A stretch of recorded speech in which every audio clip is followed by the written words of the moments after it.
Welcome back to another Power Money Monday. Welcome back to another Power Money Monday. So here's the deal, another Power Money Monday with Power BI. And here's the deal. As always, I like to teach this class. I like to show this video, whatever you want to call it, with a Fortune 500 company. The reason why I like to go with Fortune 500 companies is because those are companies that you already know about. Those are companies that you already know about or you have some familiarity with. I tried to use that word and I tried to say it with the right way. Familiarity. Yeah, familiarity. Those are companies you already have some familiarity with, so you don't have to try to figure out learning Power BI and learning about the company and trying to make sure that you got the right information. So with that said, today's company that we are going to go with that we're learning about today is going to be Ford Motor Company. So as always, before we get started, what I like to do is definitely let you guys know I do not work for Ford Motor Company. I am not a contractor for Ford Motor Company. I am not a consultant for Ford Motor Company. This is a company that I just picked out the air, picked randomly as a Fortune 500 company that I know that people have some familiarity with. And that's the company that I decided to go with in order to teach this class on Power BI, teach this lesson on Power BI. So with that said, I do not own stock. I don't think. No, I don't. I don't own any stock in Ford Motor Company. So here's the deal. What I like to do is I like to teach how to research the company that you're going to be working with or working for, consulting with, or however you want to call it. The reason why I like to do that is because that is real world. Many times you're going to be on a project, or especially as a consultant, you could be on a project and you may not know anything about the company. Well, I like to use Fortune 500 companies because they're easy to research. We can go over to their website. Well, one, we already have some familiarity with them, so we know kind of, what we might want to see within that organization. But you kind of may be thrown off a little bit because you're not necessarily within that organization and don't necessarily know exactly what they would want to see from a business standpoint.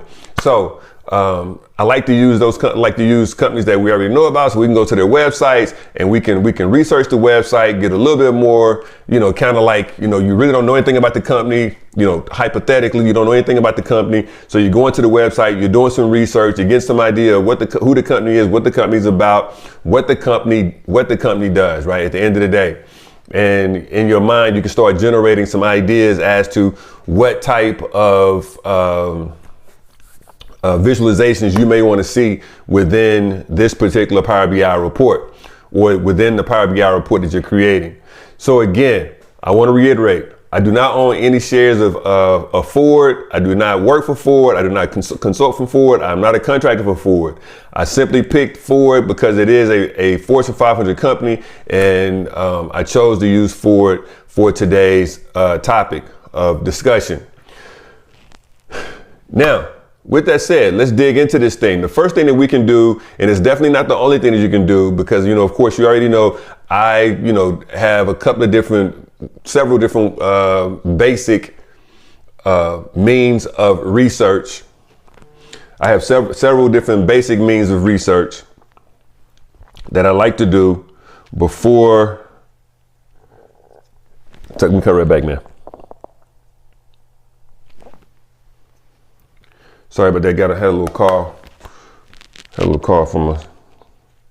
Yeah. Anyway, so my apologies. That's what we get when we're recording in real time. So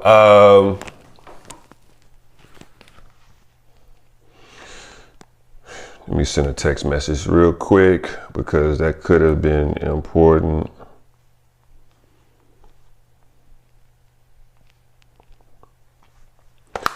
Okay, so sorry again. Lost my train of thought. Anyway, I like to use Fortune 500 companies that we know about because they're easy for us to gain information on. Primarily a website, primarily stock information, primarily investor information, easy information to grab, easy research, but we're not spending all of our time trying to go into what the building a website and understanding the financial information and the stock report and the 10K and the 10Q, just for the simple fact that we're here creating Power BI reports. We want to get in, we want to understand what's going on, we want to get out of that, and we want to start building this Power BI report. You understand? So here we go. We are over on the Ford website. Simple, Ford.com. You already know, it's pretty simple, pretty easy to get to, Ford.com. So I am just hypothetically, I don't know anything about this company, so I'm just gonna go to the website and see, what this company is about. It's Ford.com, so I see, okay, it must be an automotive company. Either they sell cars or car parts.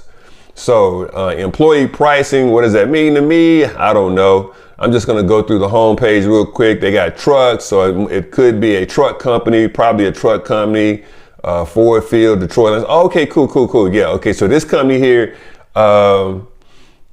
they're probably sponsors of they've got to be major sponsors of the Detroit Lions football team. Does that have anything to do with the business? Not sure yet. So, let's just dig on through here. The power is yours. What does that mean? Choose your power: gas, eco, hybrid, electric, and diesel. So we're definitely talking about automobiles now, because we're talking about the cars that are good for the ecosystem, hybrid cars, electric cars, and diesel cars, or hybrid trucks, electric trucks. We just say automobiles, right? So we know we're dealing with an automobile company. Here we go. Now I see Ford. Okay, they create a car called a Mustang. They create a truck called the Bronco, and they create a pickup truck called the F-150. Got it. Okay, so that makes sense to me. So I know, their product line is dealing with automobiles. They've got several models that we're looking at here, being the Mustang, the Bronco, and the F-150. Let's just click on the Mustang. Let's see if anything happens here. Let's see, explore the Mustang. Okay, so we've got the Mustang, $31,000, $464 a month. Now again, I am not promoting Ford. I am not saying go out and buy a Ford. Have I bought a Ford before? Have I owned a Ford before? Yes, I have owned a Ford. Just want to put that out there. But this is not about going out and buying a car or buying a Ford. This is simply a Power BI report. Let's see, adrenaline chasers. So they're saying, okay, if you buy these models and the model is a Mustang, again, it's the model is a Mustang GT Premium, $47,380, $692 a month. You can make your own car here. You can make your own Mustang by colorizer, auxiliary performance, design. So I guess this is the old school Mustang here. This is the new version of the Mustang. Okay, got it. Now let's see, crafted, ignite. So what we do know is that the Mustang is a model. So we're talking about different models that are created by Ford. Looks like, so the Mustang, let's go back to the, let's see, I think it was, what was the other? So we're still in the Mustang. Let's go back one.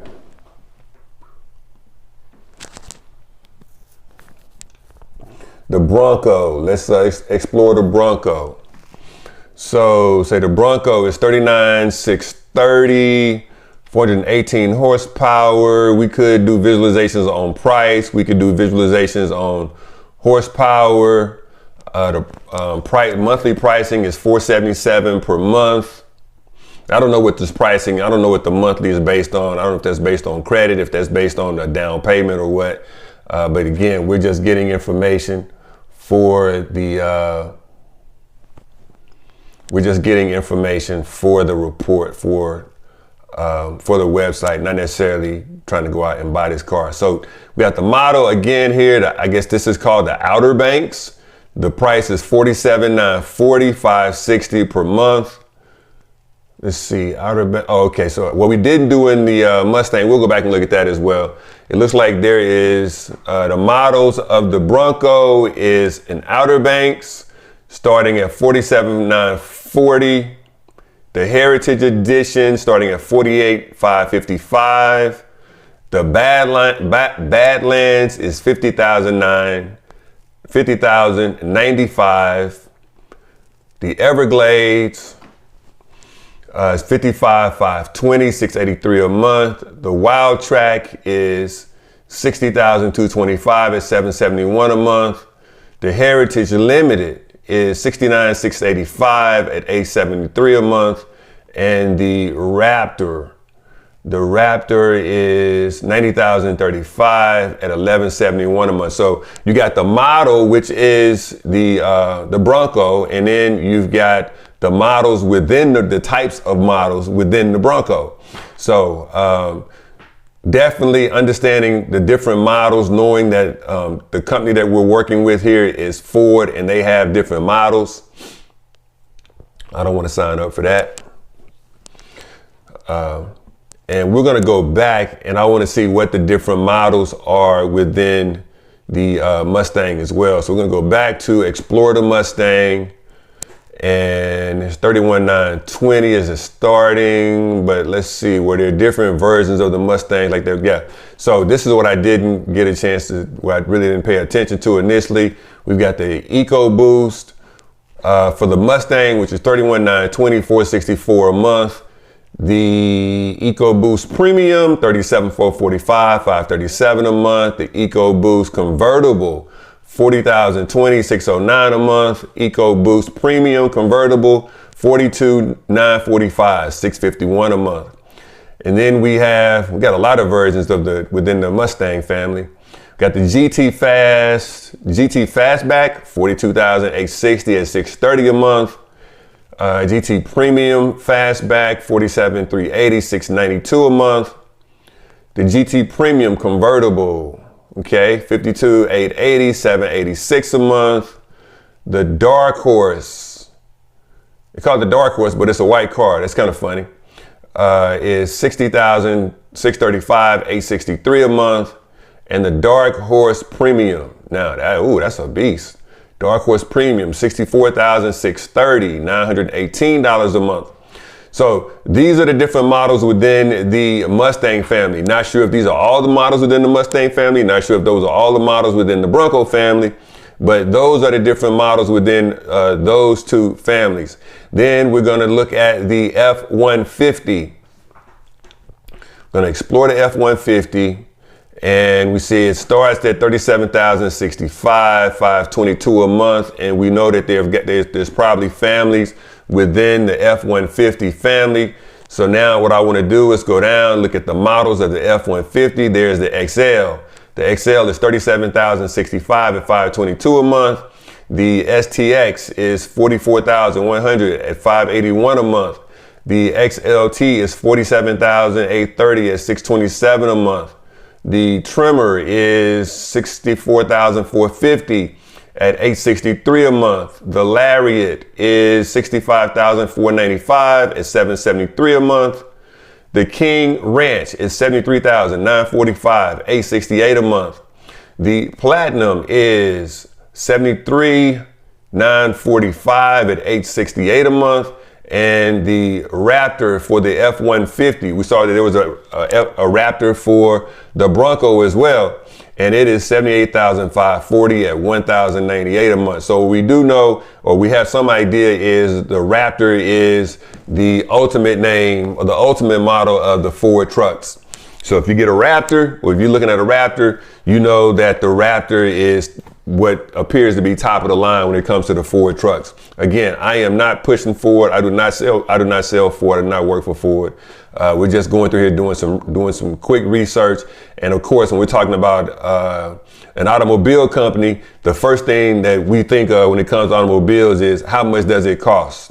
How much does it cost? The next thing is how much is it per month? So that's why I am jumping straight into, what is the cost? What is it per month? Creating the Power BI report.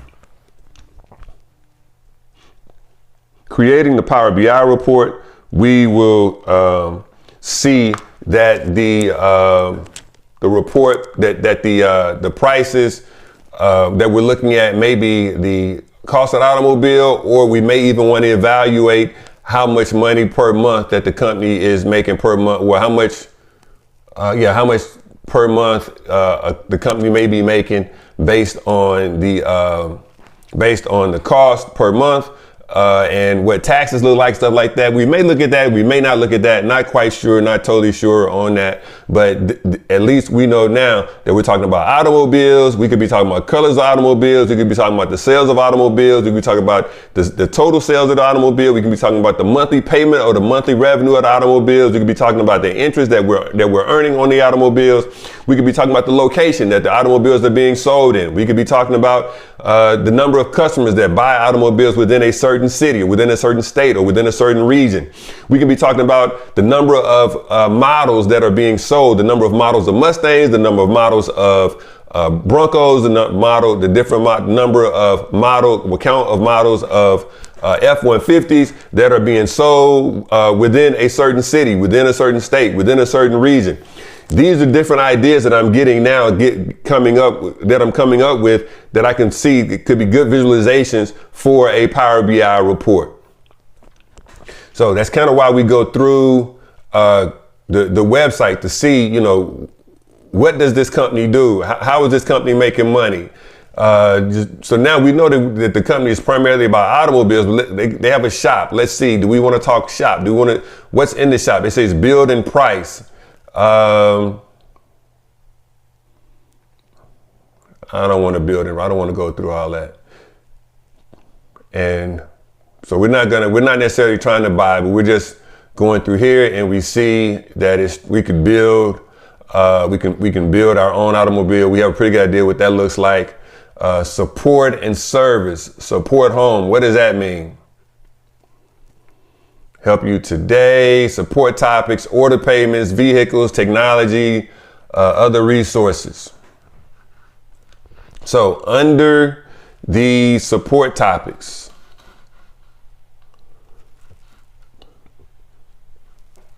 if we go to support home, we could have visualizations talking about hands-free driving, connected services, scheduled services, how many use the app, home chargers, public charging. We could have visualizations there. I don't think we'll go that deep into visualizations for that here in this Power BI report. But for servicing, we could have visualizations for servicing that are on orders and payments, check order status, my accounts, Ford credit, how many customers that are buying Ford vehicles from a particular dealership needs to have their credit run. How many were denied, how many were accepted, how many were approved, I guess. The vehicle recalls, the maintenance schedule, how many vehicles are coming in on Mondays, Tuesdays, Wednesdays, Thursdays for maintenance, how many vehicles are being recalled for maintenance, being recalled because of a specific issue. All of these things are items that I can see us visualizing for we're creating visualizations for a Power BI report. Technology, what type of technology does each one of the vehicles, does each one of the models have? Pairing the phone, keyless entry, software updates, is everything provided in all of the vehicles or in just specific particular vehicles? And if so, are you getting more sales based on the technology that's within a vehicle or a model, or are you getting less sales? Are you getting the same amount of sales? Are the sales increased by state or region or by zip code, or are sales about the same across the board when it comes to percentages? Those are the things that we could be looking for when it comes to creating the visualizations for a Power BI report. So with that said, we are now going to move over into looking at the investor relations part of the website to see what the investors are looking at what the investors are concerned with, or what the company is concerned with the investors having information for, or what the SEC is being required to be shared with the general public of those that are investors in Ford Motor Company. Just came back over to Ford.com, and I do not want to sign up for that or do a survey. So I'm just back over at Ford.com, just gonna scroll down. Typically the investor information is at the bottom of the home page. Well, sometimes you can find the investor information at the top of the website, but more often than not, you're gonna be able to find it at the bottom of the home page. And typically it's under the title of investor relations. So here I see we have 2024 F-150, shop, finance. Let's see, it's probably under finance. We have investor center. We don't have investor relations. We've got investor center. So let's see what that looks like. We scroll down on the investor center page. We've got Ford interest advantage, asset backed, securitization, I guess, sustainable financing. SEC filings is what we're looking for is here. Company earnings. We could go to the company earnings to get some information about the report about the company. But for the most part, we're not trying to get too deep into company earnings and all that kind of stuff. And even with the investor page, with the annual report, we're not trying to get too deep into the annual report. We just are trying to get some basic information. Let's see. Dun, dun, dun. Why is it not letting me go back?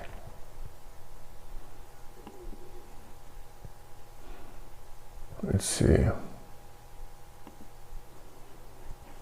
Let's go back to home. For some reason, wouldn't let me back out. Let's see. Oh, here we go. Reports and filings. That'll get me there.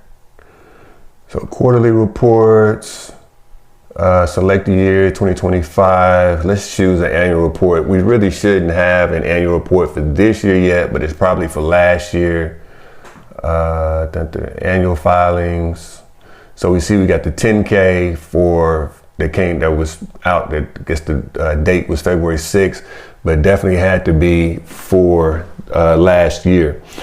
Just to recap real quick, the two filing reports that we look at here at Power of the BI is the annual report and the quarterly report. The annual report is the 10K, the quarterly report is the 10Q. The annual report is the 10K, the quarterly report is the 10Q. Typically, the SEC, which is the Security and Exchange Commission, requires that a publicly traded company, and a publicly traded company is a company that you can buy. You can go to the NASDAQ or to the, that you can buy publicly, that you can buy stocks from. You can buy stocks in the company from an exchange, right? So if you can buy stocks in the company, that means that it's a publicly traded company, and the Security and Exchange Commission pretty much governs those entities that allow people to buy stocks into their companies. With that said, the Security and Exchange Commission requires that those companies report to them 4 times a year. Once every quarter, which would be the first quarter, the second quarter, and the third quarter. Which will be the first quarter, the second quarter, and the third quarter. Let's see here.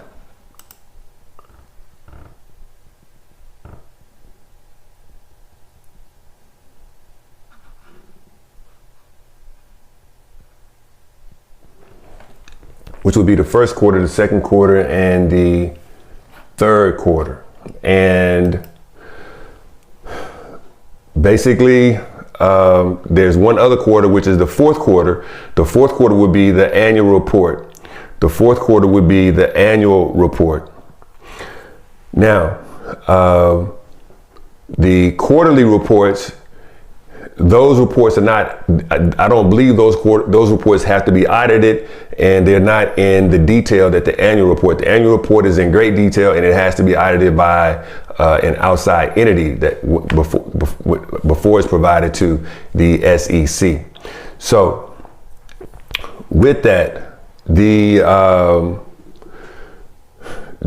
quarterly reports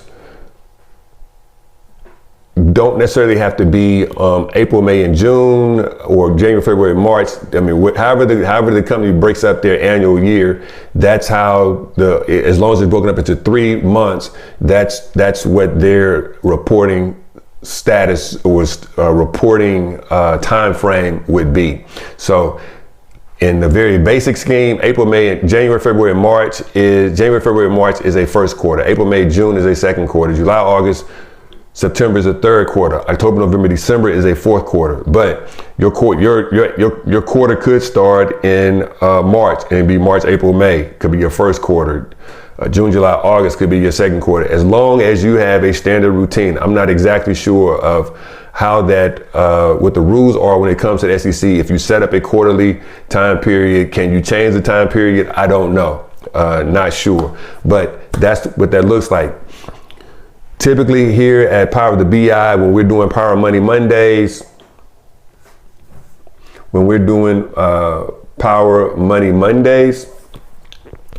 typically we will be using either the 10Q or the 10K, and more often than not, we'll be using a 10K report. So since we're at the top of the year, top of 2025, the 10K report that's being reported is not for 2025, it's a 2024 report. But at the end of the day, what we're using this for is research. We're not using this to create any type of filing situations or anything formal, and not necessarily even having to report to the SEC. We're just getting information from what's inside of the filings to see if there is anything that we need to be aware of.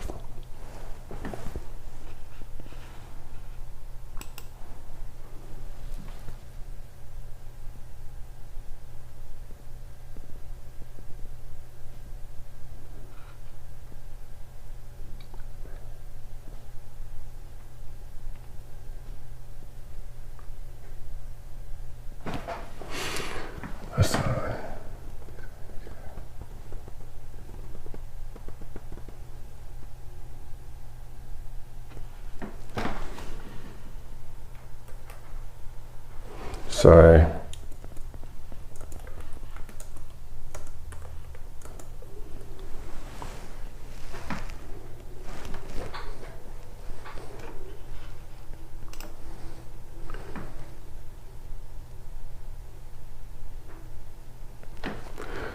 Okay, sorry about that. Just had a little sidetrack going on. Anyway, we're going to go through the filings through this report real quick. Not necessarily to try to dissect it, but just to get an idea of what Ford does and what Ford is producing from an investor standpoint. So we're looking at the 2024 annual report, fixed income presentations.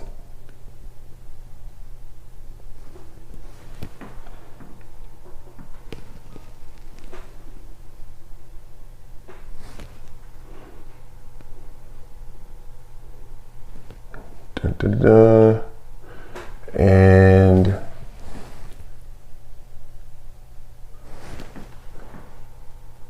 let's see here. February, fixed income presentations, quarterly results, SEC filings. It's got a Form 10. Okay, let's see if we go. Here we go. See if we can make this a little bigger. Yeah, here we go. So we're just gonna scroll through just to see what's going on here. If you've gone through any of the reports or you've watched any of the other videos in which we've had class, you will see that most of the 10Ks and 10Qs are very similar in their filing. And the way that those reports are built, the way that they're set up, their organization. So, we know the information at the top of the report probably is not something that we're going to spend a whole lot of time on. Ford Blue segment. Ford Blue primarily indicates the sale of Ford and Lincoln internal combustion engine. Is that something that we want to kind of note as far as a visualization factor? Maybe, maybe not. Ford Model E segment. Ford Model E primarily includes the sale of our electric vehicles and service parts, accessories. So a model that we could, within a model that we could be looking at is the electric car. We know that when we looked at the website, there was the F-150, there was the Bronco, there was the Mustang, but there seems to be maybe even an electric model for those models as well, or maybe just one, not necessarily sure. We'll scroll through, we'll see what else is here. The Ford Pro segment. Ford Pro primarily indicates the sale of Ford and Lincoln vehicle service, parts, accessories, and services for commercial and government. So again, how cars that we're selling to, cars that they're selling to the government is something else that we may want to take a look at or create or have models for. Well, I mean, not models, but visualizations. Let's see, wholesale unit volumes, margin and profit. We may get into profit and margin and revenue and expenses, but probably not. I mean, that's more for a report that we would do on the finance and accounting end, but we are not necessarily going to be doing balance statements and balance sheets and income statements and stuff like that. But, you know, we could have some profit and margin. It just depends on, you know, what data we come up with. Wholesales. You know, wholesales, we're looking at wholesales within certain countries. And I would say that these would probably be regions. The United States, China, Canada, United Kingdom, Germany, Turkey, Italy, Australia, France, and other markets. So these would be the regions that that wholesale, for the wholesale segments, selling wholesale models within those areas. And then it's not, we may run up on it, but we may run up on it in here and we may not. But another region, which is probably more specific to what we're talking about, would be regions within the United States. The different states within the United States, the different cities within the United States, different counties within the United States. Those are other regions that we could break sales and different types of other visualizations out would break out visualizations to show different types of sales and other visuals.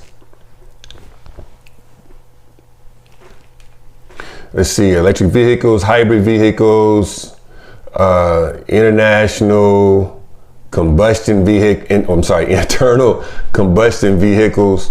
Those are different vehicle types that we could be looking at or analyzing when we are creating our Power BI reports. Corporate, other, interest on debt, government standards, U.S. vehicle emissions. So what I'm doing here now is I'm just going through trying to see what is in the annual report that may stick out, that may be a type of visual that could be created or needs to be created or would be good to be created for some organization within Ford Motor Company. Global vehicle emissions standards, and fuel economy. You know, so we could have data on the emissions for different vehicles, and you know whether it's good or bad. I think the lower the emissions, the better. The lower the emissions, the better. So we're just going to scroll through. We're just trying to see what sticks out. The annual report, you know, unless you're really getting into the so vehicle safety is something else. You know, how many accidents are reported for a vehicle, the recall value of a vehicle, the recall number of a vehicle. Unless we're really getting into the financial end of a company, you know, you may not use a whole lot of information from the annual report, but the more you can get into the report, the more you can get out of the financial report, the more you'll know about the company, the better you'll feel about the data that you're trying to go locate when you go out to the database to bring that data in. Talent attraction, growth, capability assessment, that could be good for an HR standpoint. Let's see, employee sentiment strategy, employment data, Again, now we're talking about data that could be good from an HR standpoint. So this could be data that would be good for visualizations for a motor company, for their human resource department. So just going through here, just not necessarily trying to grab a whole lot, just trying to get an idea of, what they have in here, comparing it to what we already looked at on the website. And this information is a good tie because it's a tie between the website and the financial information that we would look at on the stock end. So, again, we're not trying to be financial reporters. We're not trying to be certified financial planners. We're not trying to be CPAs. We're just trying to be good stewards of data and understanding, what a company could be looking for its ability to maintain competitive cost, for its ability to attract, develop, grow, support. We may need this information. We may not need this information. So I'm just going through here. I'm going to speed it up just a little bit because there's a lot of information in here and we're not necessarily trying to get all of this information, but you kind of get where I'm coming from. You get where I'm going. Don't necessarily want to spend too much time trying to figure out, what's all in this annual report or what's all in this 10Q or this 10K.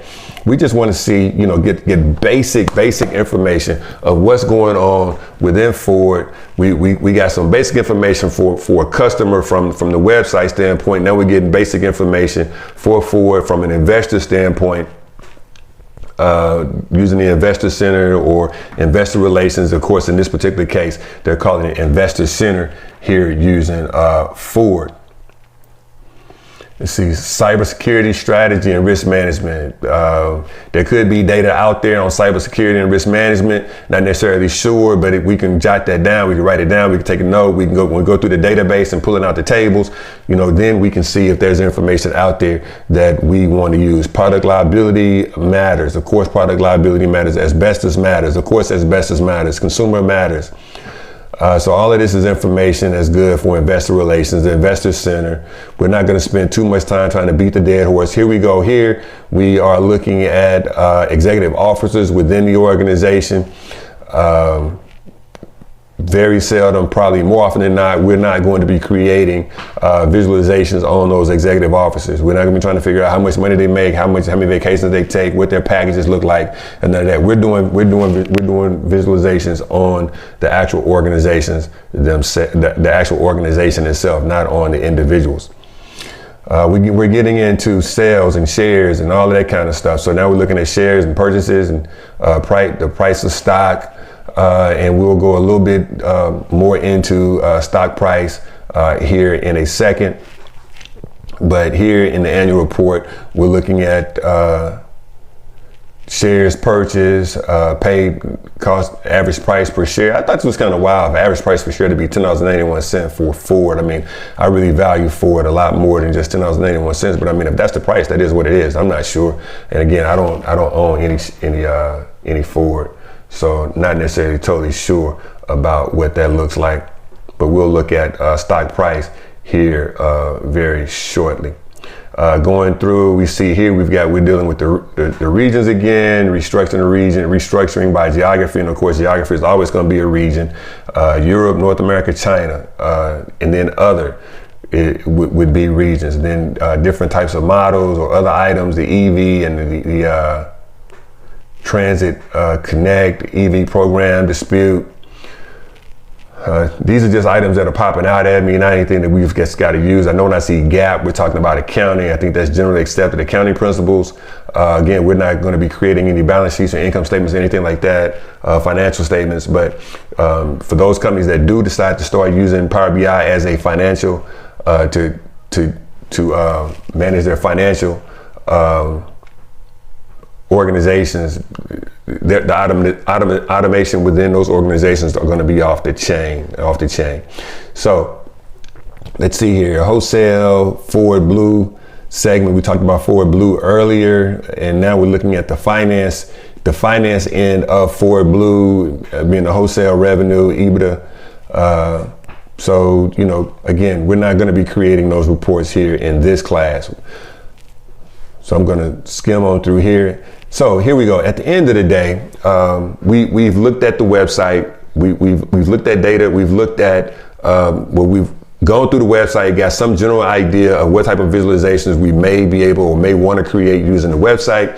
We've gone through the investor relations, and now we've got some idea of what the company really does from a financial standpoint and what they really produce and how they produce it and what's really expected and what they really care most about. And those are some things that we may be creating in our mind, what visualizations may be important as well.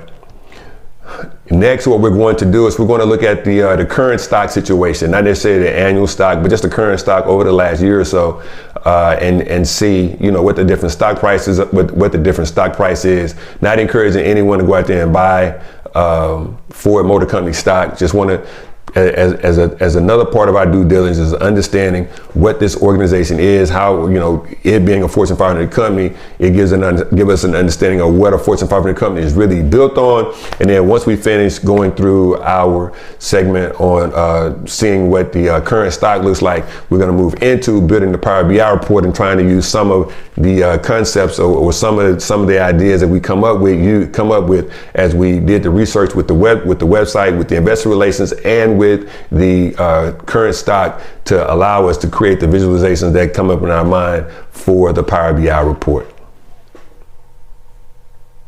We are over here in the finance information for Ford Motor Company. It's not actually exactly the finance, it's actually Yahoo Finance. And we are doing a little research now in regards to what the stock actually looked like. So we did a little research on the website, and we did some research on the investor relations. So the website helped us understand what the public what the general public gets to see, and then, or what the general public is looking for and what kind of information they're trying to provide to the general public. Then the investor relations report in the investor center, as they had it on Ford.com, allowed us to see what information the investors are looking for and what information Ford is providing to the investors. So you got the general public that's looking for just website information, seeing, what can they buy, consumer information. Then you got the investor relations report that you have being provided to the security, to the SEC. And now, just for the common investor, what are they seeing? What are they looking for? So they come over to Yahoo Finance, and the common investor, common person that's looking to just invest into Ford Motor Company, or looking to see if see how Ford Motor Company is behaving on any given day when it comes to their stock. They'll come over to finance Yahoo or Yahoo Finance. Now, let me be clear again. I do not own any Ford stock that I know of. I don't own any Ford stock that I know of.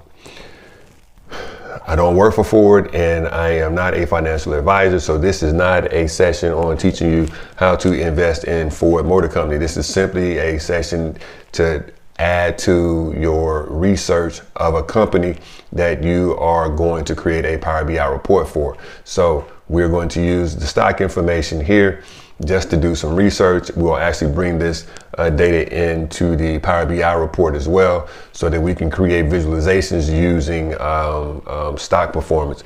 Typically, what we're going to do when we're just using stocks inside of Power BI is we are simply just going to be using the high, the low, the close, and maybe even the volume. I don't get too much more deep into the stock information, because I don't want you to utilize or say that you're trying to utilize Power BI or analyze the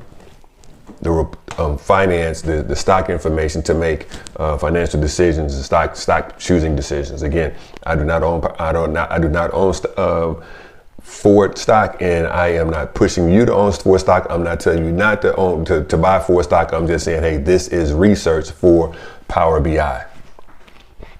So we are going to go over, and we're not going to go too deep into this information, just to show you that you can come in and do some research. We can come into the finance.yahoo.com. We can go to the news section just to see what's going on with different sectors of Ford, or see what different analysts are saying when it comes to Ford. So that's pretty simple there. If we want to do a little deeper research, we can come here and click this button, but I don't pay for it. Everything that we do here is totally free. So I don't pay for the additional information. So that wouldn't work, and I can tell because it's got the little lock right here. The chart, we can click on the chart and we will be able to see, you know, how the stock is performing over a specified period of time. Just try to make it a little, let's see. Try to make it a little bigger so we can see what time frame we're looking at. Time frame we're looking at is by the day, and as of today, I think I pulled this data today, which is as of 4/4. So as of 4/4, this is what this stock looked like by the day. So, you know, just regular stock information, volume, bars at the bottom, pricing as to what the price was at different times of the day by the line chart.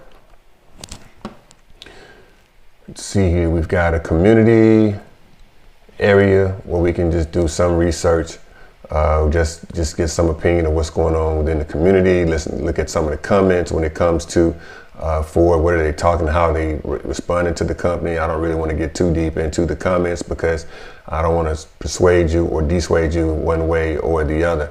One thing you can see is currently the stock price is at $9.58. As I said before, when we were looking at it, I believe it may have been either on the website or in the investor relations, and the stock was somewhere around 10 bucks. I was like, wow, I didn't really understand or really didn't believe or really didn't know. I'm not gonna say understand or believe. I didn't know that you could get Ford stock for $10 for somewhere around 10 bucks. So we can see here that it's currently at $9.58. It's gone up 0.04, which is 0.42%.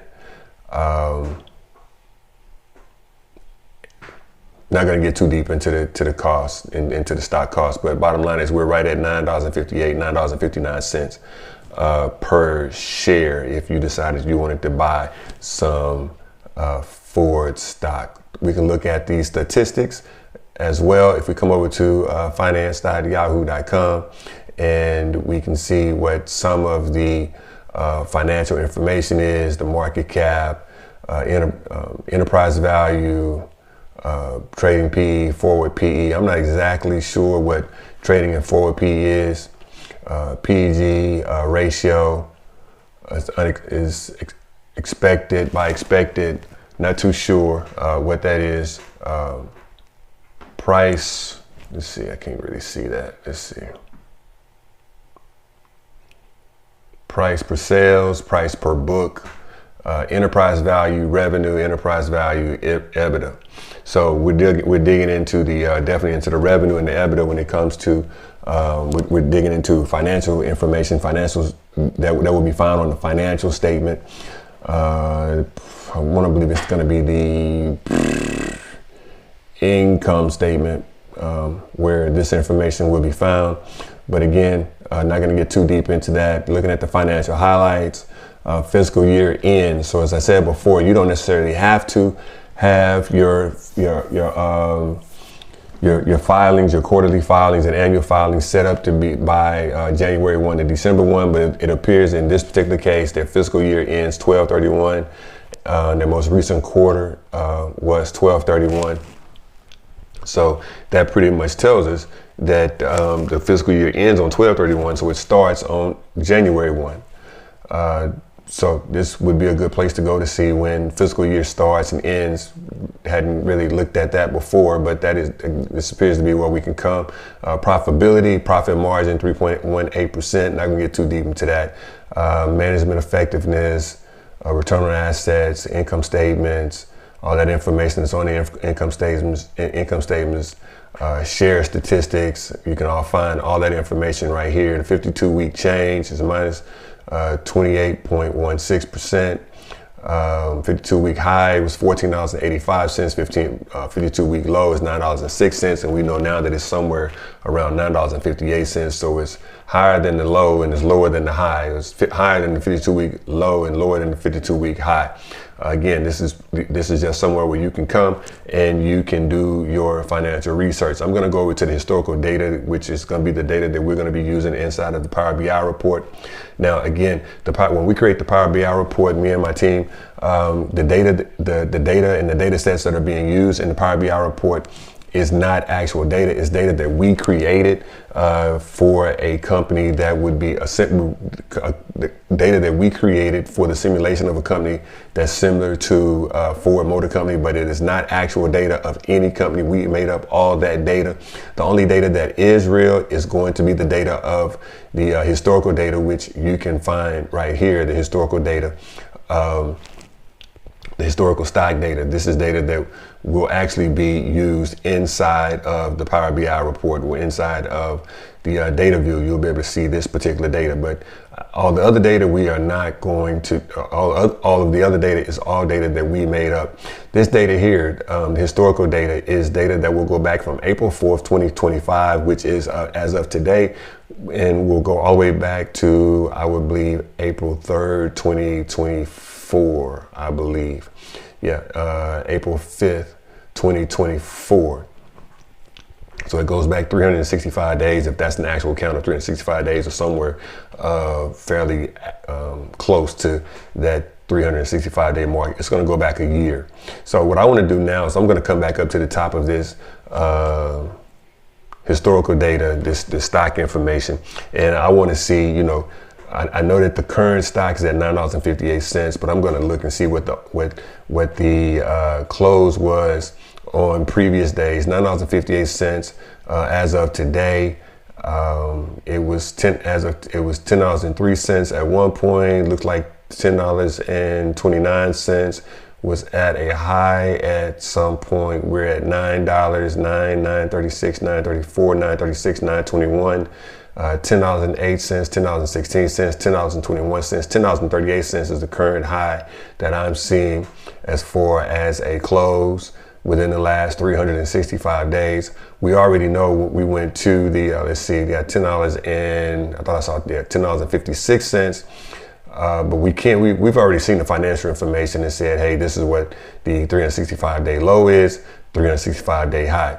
So here we have $11.23 as the high. So it has been as high as $11.23, $11.24 within the last 365 days. I see 10.72, 10.45, 10.56.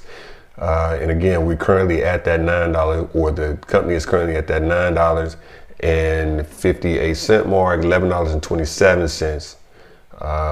So we're just going through, we're just going through all the days. $12.98 currently is what I am seeing as that 365 day high. And again, this is just doing an eyeball test. And this is just on a close basis. It could have been higher or lower throughout the day. $13.06, April 5th, $13.28, and currently it's at $9.58. So we've done a real quick sweep through of the current, the historical stock costs. We see also that dividends were paid out, and the dividends that were paid out were 15-cent dividends on August 7th. We're not necessarily going to be doing anything with the dividends, but just wanted to give you some idea of what that meant. For those guys who didn't know, it looks like the dividends was paid out on August 7th, and dividends probably were paid out 3 months later, if I had to guess. February 18th, looks like dividends were at 30 cents, and I believe that would be 30 cents a share. So however many shares you own, you would get 30 cents paid back to you by Ford. Again, I'm not a November 7th, so August, September, October, November. So November 7th, it was 15-cent dividends, and February 18th, dividends were 30 cents per share. Again, like I said, I'm not a financial guru or financial expert. I believe that's how we will be reading it. That's how we will be understanding it and seeing that Ford pays back dividends in addition to what your earnings are or earnings are not in regards to your stock values. So with that said, we have researched Ford Motor Company using the website, and we've gone through the website and we've researched all the things that we think, and I think we come up with the models and stuff like that, which really jumps out at me, and the cost of the models and the sales price and stuff like that. Then we went over to Investor Center. Typically it's called the Investor Relations, but we went over to the Ford Investor Center, and in the Ford Investor Center we got an idea of what information Ford provides to the SEC that is available to the investor. And even if you're not an investor, you can go over just like we did to an Investor Center, and you can see what Ford provides as filings to the SEC and to the investor. Then we came over here to the Yahoo Finance. We came over here to Yahoo Finance, and we see now what the different stock values are, where the stock prices are for Ford over the past year. In addition to, we found other areas where we can do additional research here on Yahoo Finance to get a better understanding of Ford, what Ford does, and what the general public actually feels about Ford and the investment of Ford going into the community section here in Yahoo Finance. With that said, now we are going to jump over into the Power BI portion, and we are going over into the Power BI portion of this class, and we are going to learn how to create a Power BI report using a company similar to Ford. Again, this is not an actual Ford Power BI. This is a report that myself and my team created the data sets in order to build out the report, and then we pulled in the data from Yahoo Finance for the historical data of the stocks, so that we would actually be able to have actual information to pull in and show in visualizations. So with that said, now we are going to jump over into the stock port. We're not the stock portion. We're going to jump over into the Power BI portion, and we are going to start beating out and building up this Power BI report. So here we go, on to the good part, Getting started here on the Power BI report. What we're going to do is we are going to, let me make sure. Didn't work. Okay, so what we're going to do is we're going to go over and we're going to review look at the model, look at the tables we have in, but first let's look at the data view and see.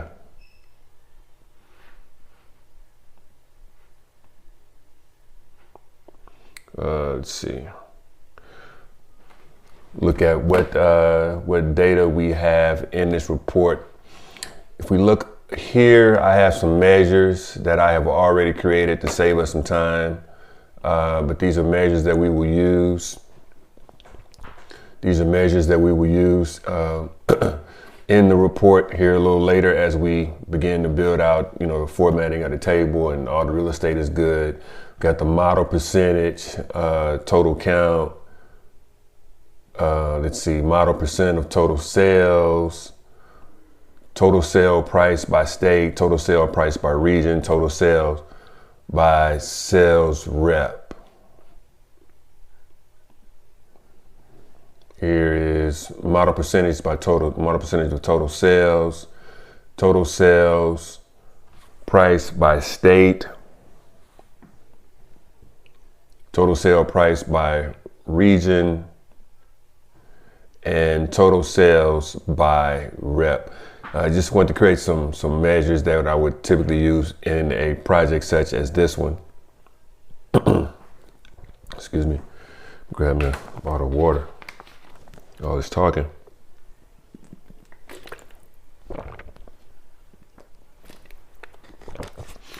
Then let's take a look at the tables that we have.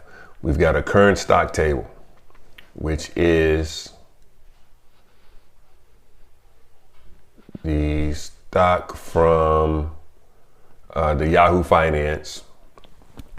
Get the current stock table from the Yahoo Finance. It's actually April 3rd rather than April 4th is the end date. So I actually picked this table up yesterday as opposed to picking it up today. So, I know I said the table will be current as of April 4th, but so it'll go from April 3rd, 2025 back 365 days to April 4th, 2024.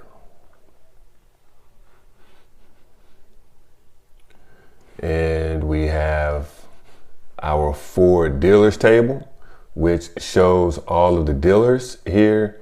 Well, not all of the dealers, but the dealers that we're using. Let's see here. We have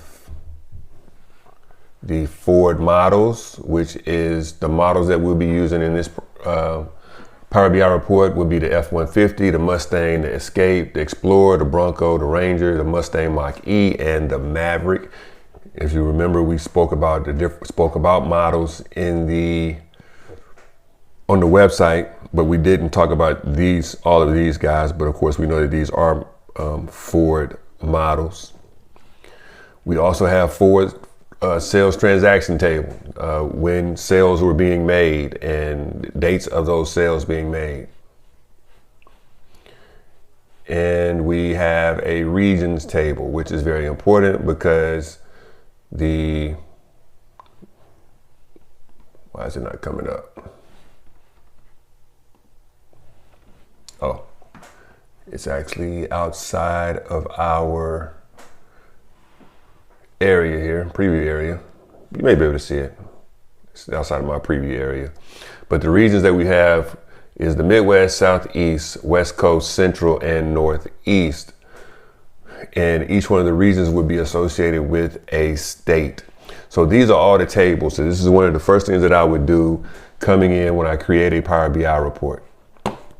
Now, I'll go back to the Ford current stock table. And what I'm looking for now is to make sure that the titles in the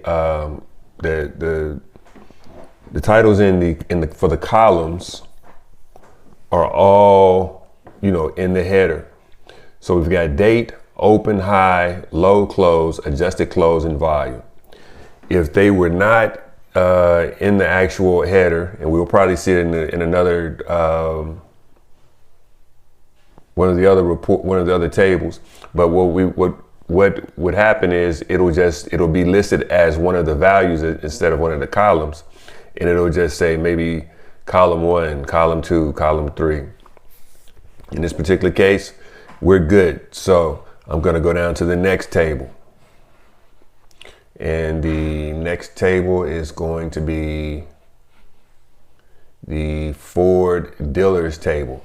I come to the Ford dealers table, and here we can see we have dealer ID should be the column header.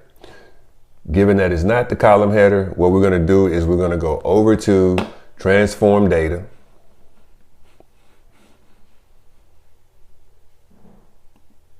Home,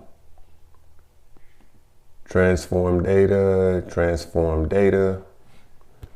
and that actually came over to my screen, so I'm going to move this over here so we'll be able to see it.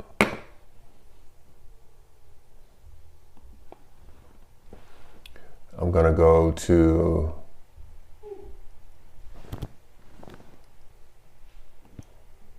go to home. No, transform. Go to transform, and we are going to use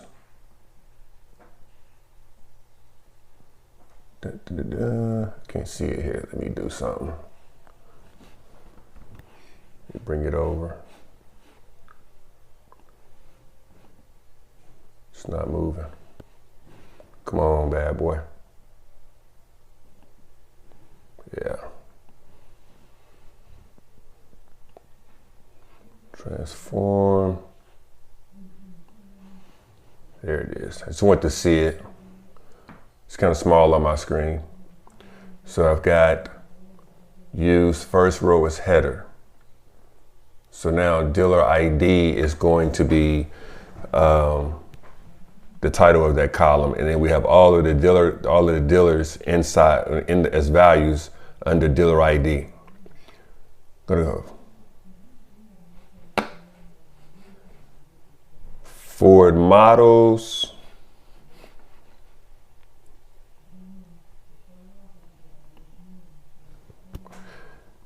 And again, model is seen as one of the values, and then the header is a column. It's called column 1. So what we're going to do is we're going to highlight that column for that table, and we're going to say use first row as headers. So now the model is going to be the actual header. Then we're going to go to regions, and regions is already in the regions header, so we're good there. Forward transactions tables. Let's see. Go to forward transactions table. We got transaction ID, sales date. No, hold on. That wasn't regions. Was that regions? Let me move that back over again so I can see. Bring it to a bigger screen.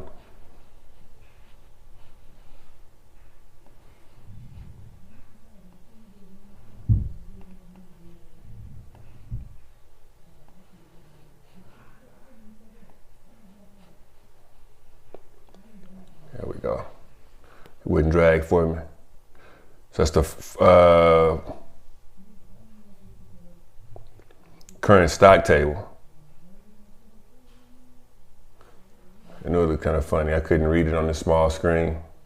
Current stock table was already good. We already talked about that. So we'll go to forward transactions and transaction ID. Let's make it bigger. That's one of the reasons why I can't see it right now. So we got transaction ID, sale date, customer ID, dealer ID, model.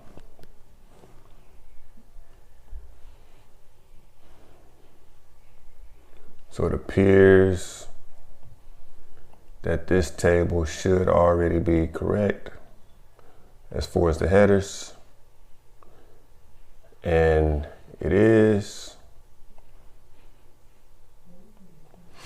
One thing to take note of when you're looking in the Power Query, and that's where we are right now. We're in Power Query.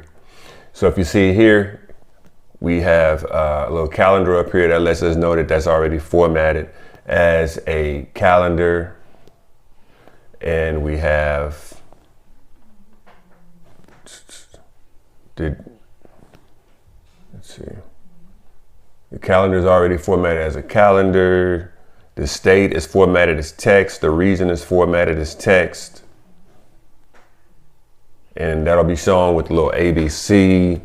The model year is actually going to be formatted as text, even though it's a number. If it was a number or a value, it would actually be formatted to where it would be adding, it would be summing, it would be aggregating that column. But it's a model year, so we're not trying to sum, we're not trying to aggregate anything. Vehicle ID is going to be text. Dealer ID, customer ID. So everything is a text except for that's in the date column, the sales date. And we can see that as a calendar, and it's showing as an actual date.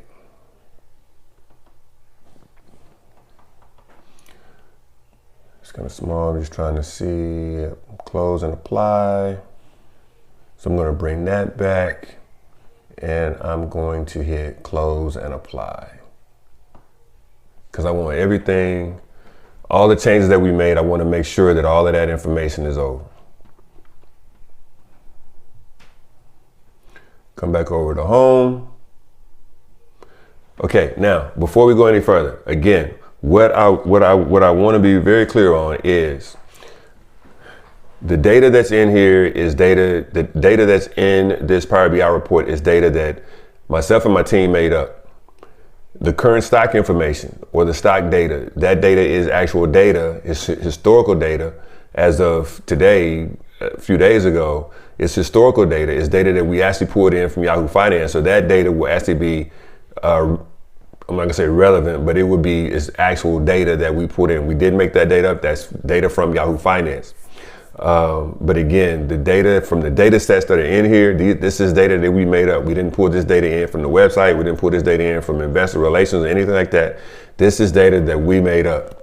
So just want to be super clear on that, because I don't want anyone to feel as if what they're seeing or feel as if we are, or I am misleading you when it comes to Ford Motor Company. I'm not even trying to sell you on the fact of Ford Motor Company. I'm just showing you how to create a Power BI report under the premise of Ford Motor Company being the client that you are working with. So just a quick recap. What we have here is the total sales by state in the shape map, model percentage, total cost by count or count by model in the pie chart, model percentage, total sales price by model. And we'll retitle these here in a minute, but this is just what the actual column names are. Total sales by, not column names, table names are total sales price, total sales by sales price, no, by sales rep, total sales by sales price by sales rep. Then we've got the sum of, we've got the stock price. So we got the low, the medium, and the high. But we don't want to sum. We don't want to sum stock price. We want to know what the stock price is. So rather than having, because basically what it's doing here, if we come back over to the data view and we go to stock price, let's see. Again, I'm having a little trouble trying to see all of this Ford. Yeah, so here we go. We've got stock price here, open, high, low, close, and then the average close. And of course, we're looking at $9, $10, maybe $8, $7 in some places. But what it's doing, what the sum is doing is the sum is adding, for the open, it's adding everything in the open. For the high, it's adding everything in the high. For the low, it's adding everything in the low. For the close, it's adding everything in the close. And of course, in the average close, is adding all the values. We don't want to, that's not what so here, we don't want to add those values. We want to change that from summing the price to give us the average price. So now we see that is giving us the average price of the low. We're gonna get the average price of the high, and we want to get the average price of the, I hope that's the close, and I'm not sure. So the average price of the low, the average price of the high, and we want the average price of the open.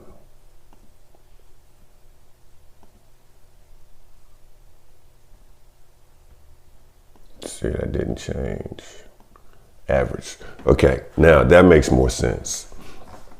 Now the question is, which one do we want to show first? The low, the high, or the open? I'm going to say the closing price is probably what we want to see. So let's do Control C, Control V to create a new card, same format. And we are going to remove the close, and we are looking for remove the open, and we're going to look for the close.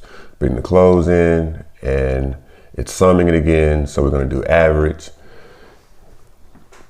So the average open and the average close are the same. The average low, and it doesn't have to be, that's just the way this turned out in this particular case. The average low, well, I guess if you look at it, the previous day's close is going to be the next day's high. So that makes sense. So what I'm going to do is I'm going to delete, I'm going to take out that close, because the previous day's close is going to be the next day's open. I'm going to move this around just a little bit and say I want to show the open first and then the high and then the low. Do we have volume? We should have volume. Yeah, we've got volume. We want to show volume too. And of course, volume is the amount of stock shares that are out. The volume is the total number of shares that are out times the cost of the shares. So that's important as well. So for those of you who following stocks, volume is something that you want to look at. So I'm going to bring in volume as well. So again, I'm going to come back, Control C, Control V to create a new card, just to build a card the same size, same format. And I'm going to remove that low and I am going to bring in volume. And that volume is 17 billion. Let's see. And if we do an average, 66.95 million. If I come over to that stock price again, and we can see here what that volume is. Now we're looking at it on average, but the question is on average what? It's just average based on the average of that column. So it's going to be, the price is going to be the average of the open. The price is going to be the average of the high. The price is going to be the average of the low, the average of the close, and the average of the volume. But what we know that stock prices change on a daily basis. So rather than having just a general average, we want to see this on average by date, or by a time frame. So I'm not going to use day, because there are a whole lot of days. We're not looking at days. We're going to look at months, because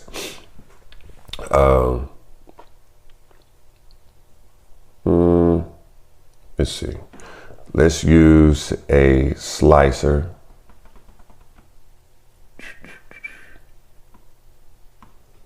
And the slicer that I'm looking for is right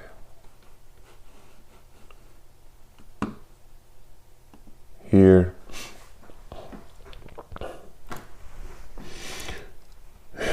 And I'm going to use date. So I'm going to bring date into here. So now we can find the average by a certain date range.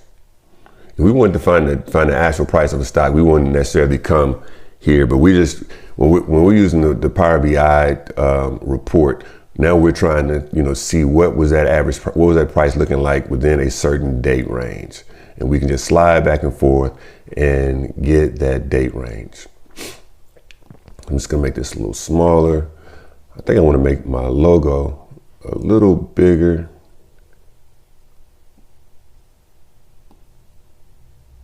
Yeah. And I'm gonna make my cards a little bit smaller, just trying to get some real estate to work with. I've said before that I like to have, well, first of all, we need to change the sizes, so we won't be able to do anything here. I've said before that I like to use no more than about 6 to 8 visuals, but in these classes, in these videos, I've been using probably somewhere around 10 visuals. So I guess I got to go back a little bit on rethink how many visuals I really like to use. Change the size, and I'm going to change something else while I'm already, well, I'm going to come back. I'm going to change the size. I'm going to change that slicer heading too.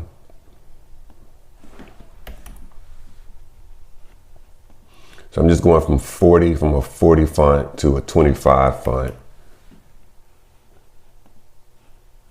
Because we don't need that much, that large of a font. That's coloring book style. And I'm going to come back over. I am going to, let's see, I'm going to remove this label. And I'm going to give it a title. I'm going to call it open. So I'm going to come over to title. So yeah, let me see the title. And in the title, I'm going to call it open. I'm going to bold it. I'm going to do the same thing here. I'm going to give it a title. I'm going to call it high. I'm going to go to visual. I'm going to remove that category label. In that high, I'm going to go back and I'm going to bold it because I didn't bold it. I'm going to go to the low. I'm going to give it a title. I'm going to call it low. I'm going to bold it. I'm going to go over to the visual. I'm going to remove that label. I'm going to come to volume. I'm going to remove this label. I'm going to go over to general. And I am going to give it a title and call it volume. And I am going to bold it. I want these to be about the same size.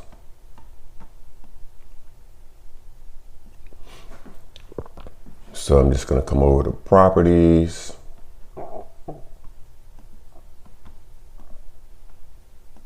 General, properties. And I'm going to copy. Let's see.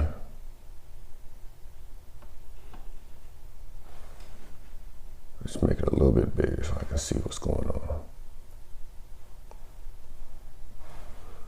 And see that size.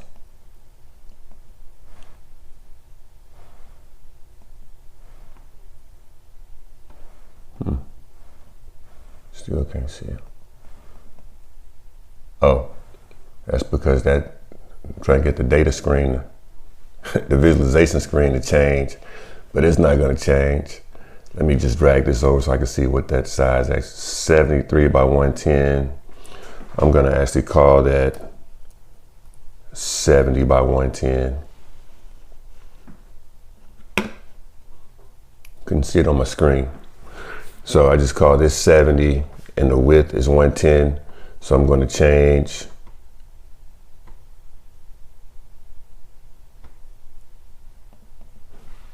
all of my cars to be the same size. 70 by 110.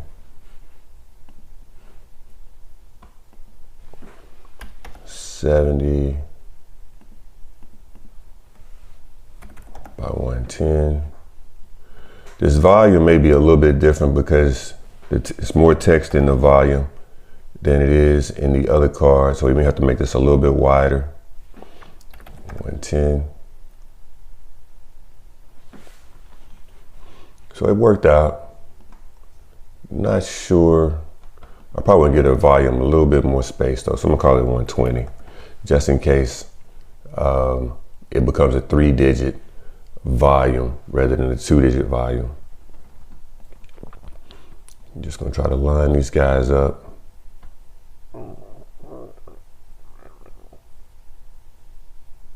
That works. Not really. Just didn't. Boom. There we go. I don't really know if that worked either.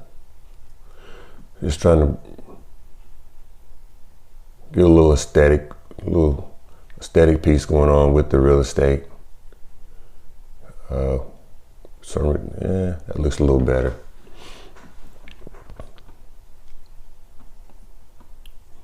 Got my logo. I'll make my logo just a little bit bigger. Excuse me. Logo just a little bit bigger. I kind of like that. And I'm gonna bring my map over to the edge of the logo. Boom. I want that red line up here. It does right there. Then I've got my pie chart. I want to line up on the edge of the map. That red line's there. It's on the same height. So what I'm looking for here is I'm getting the red dotted lines to match. So the height of the pie chart and the side of the pie chart is matching the height of the map and the side of the map. And because I've got two visuals here, it's kind of throwing it off. So now this is going to give me a better deal. Now I can see it. The pie chart is matching the side of the logo, the side of the map, and the height and depth of the map. I'm going to bring my calendar slider up to match the height of the card logos there. And I'm going to bring in a bar chart. See, I want to do a clustered bar chart. And I want it to be on the edge of this pie chart. And I want it to be on the height of the pie chart and the map. And what I am going to be using it for is I'm going to be using the model year and the sales price. And we're going to go down to the transactions table. Let's see. This is in the stock table. We're going to close that, open up the transactions. I'm going to bring in the model year and bring that down to the y-axis. And I'm going to bring in the sales price.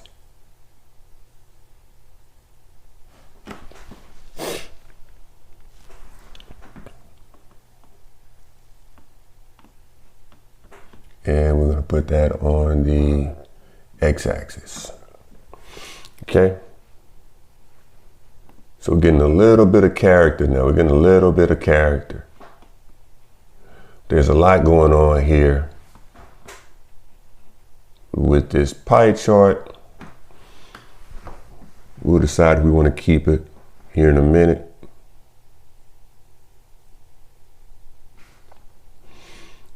And I am going to bring in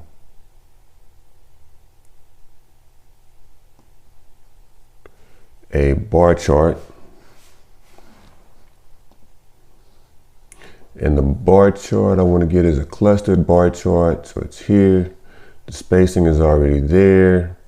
I want to line the top up with the tree map and the donut chart, and I want to line the edge up with the bar chart. So it's there. And I want to line the bottom up with the tree map and the donut. So we're here. I think I missed it. There we go.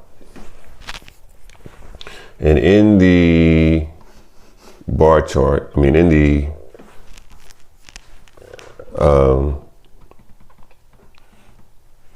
column chart, we're going to be looking at the dealer ID and the sale price.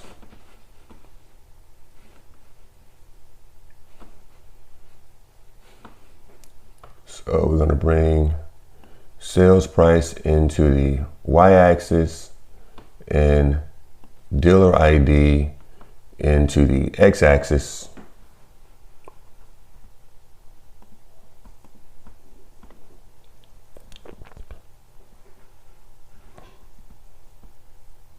So now we see here we've got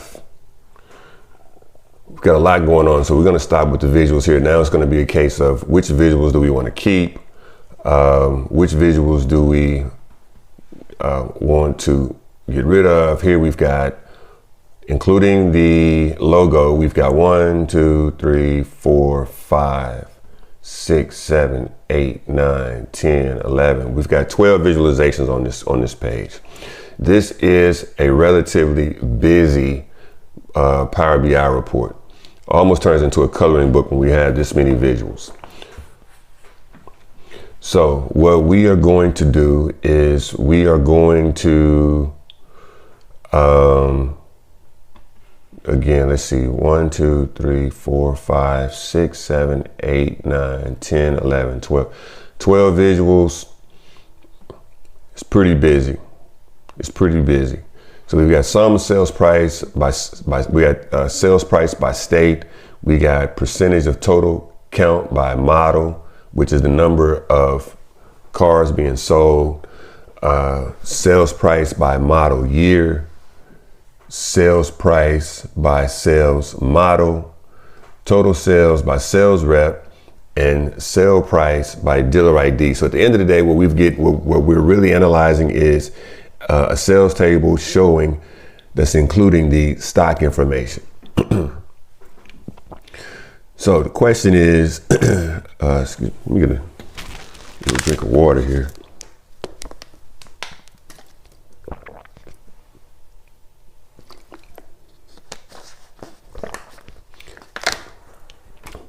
We've got 12 visuals, again, which makes this a pretty busy page. Doesn't look real bad if we could spread out one of these visuals. So what I am going to do is the sales rep visual. I kind of like the tree map.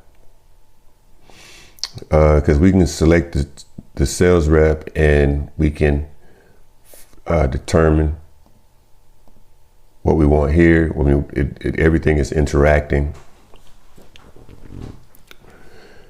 The slicer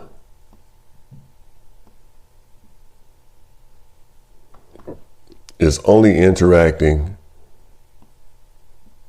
with the stock price, and that could be okay. But what I'm going to do is, I really got a lot of visuals that I really want to keep. These visuals are not really lined up where they should be, so we'll figure that out here in a minute. But I am going to move the calendar slider over to the left, so we're reading from left to right.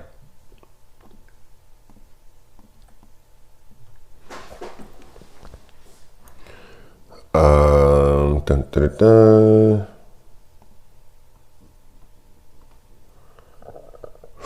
Man, the donut chart and the pie chart. The pie chart is percentage of total sales price by model, percentage of total count by model. In this case, I'm going to remove my pie chart.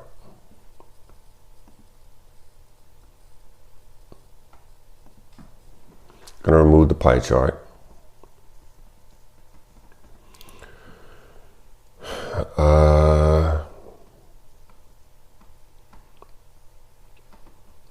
I'm gonna move the donut chart up. I'm gonna make my state map a little bigger because the state map kind of has a type effect to it. So I'm gonna give it just a little bit more real estate. And let's see if I can make some changes here with my donut.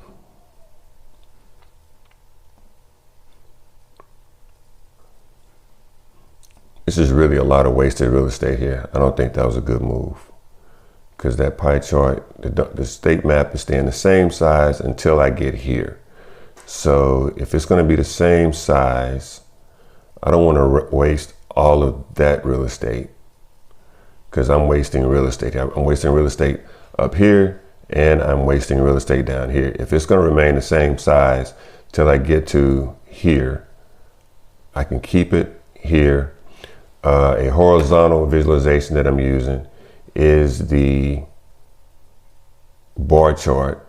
So I can bring the bar chart under the state map and have the same real estate, get the same data that I was having anyway, using the same data.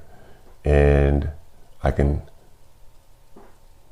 given that the bar chart is a horizontal visual, I can use that space and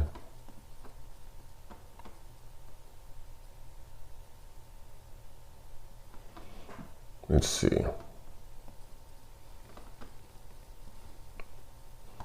We need a little bit more room for the dealers. Only thing about the dealers, let's see.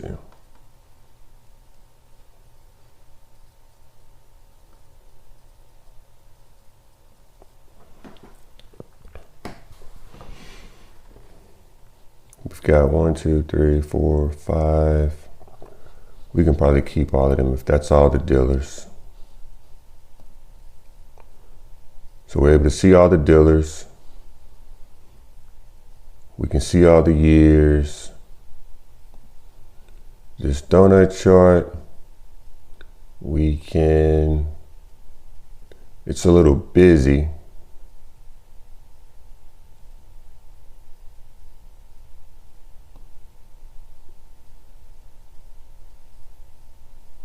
But we're getting all the information. With exception of Mustang Mach-E.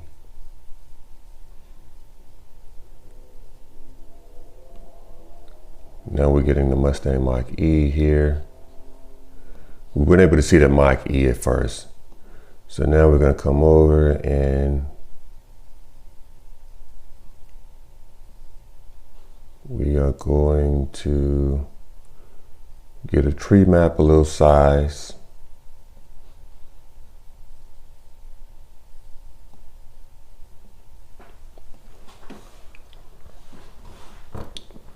So it's looking a little better now. It's looking a little better.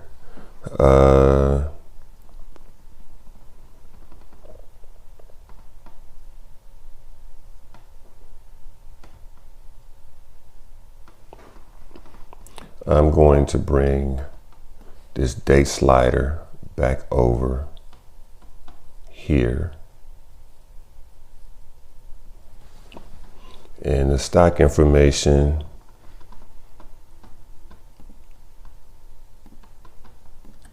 I'm going to bring all of that back here. And for some reason, I want it to be side by side like that, connecting.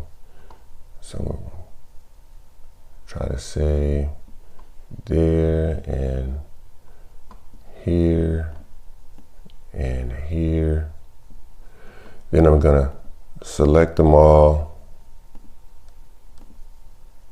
Looks like they're on the same line now. I'm going to go to Format, and I am going to Align, and we're going to say Distribute horizontally.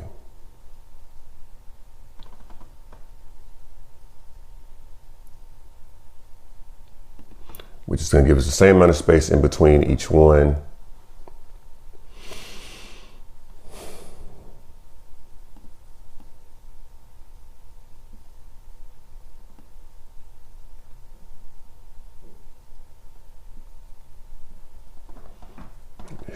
This slider is a little too big.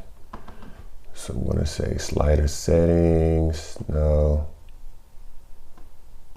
General properties.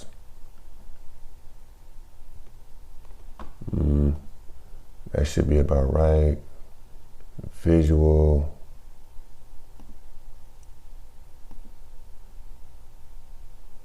Values. Can't really see what that value is, so I need to see what that value is. The value is a 9. That's not bad.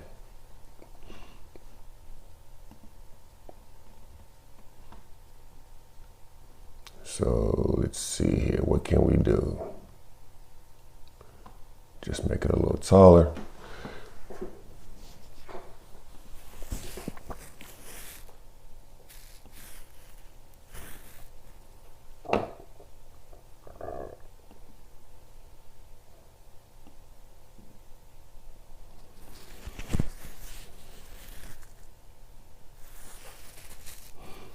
Okay, so what we have here is we've got the US map, which is total sales price, total sale price by sale, total sale price by state, model percentage total, sale price by model, total sales by sales price, sales rep by sales rep, sum of sales price by model year, sum of sales price by dealer ID.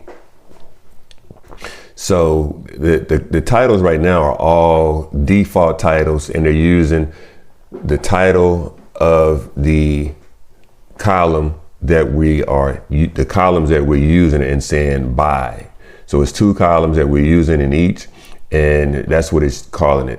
So we're going to give it a bit. We're going to give these visualizations a better title here shortly. Just trying to make sure that this is how we want it. I'm going to say yes, because I think we're getting the gist of what we're really trying to get when it comes to the, let's see, it's not what I wanted. When it comes to the actual visualizations of the Power BI report. I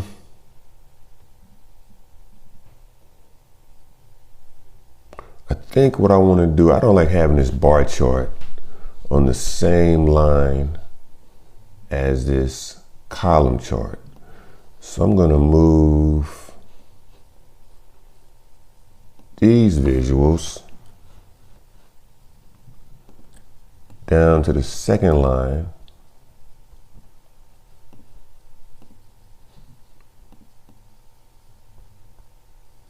Just trying to line that up with the bar chart. Let's do this. Let's take that off. It was getting me the same line, and I'm not sure. Oh, you know what? It's probably not going to work, because this is going to force my donut to get smaller, which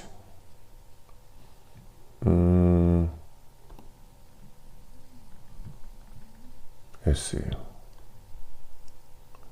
So let's see. So my donut gets smaller here. So what I'm going to do is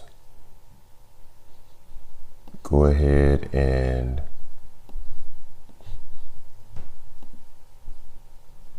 increase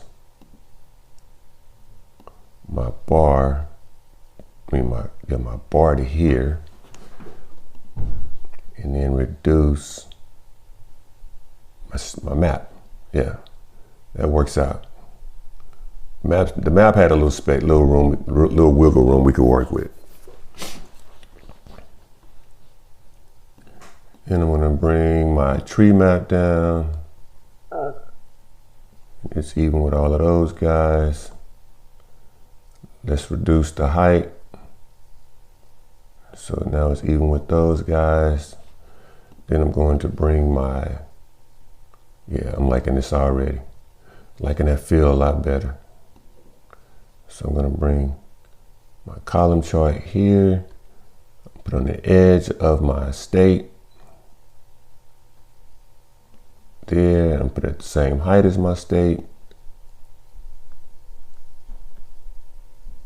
There, and let's see, can I?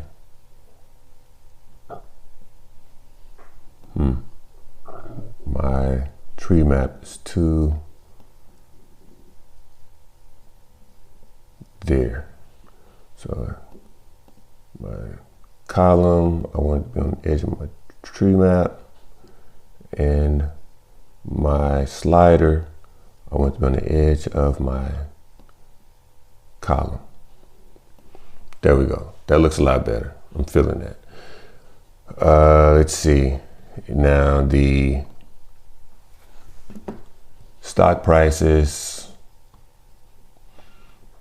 Again, we don't have to have stock prices on the report.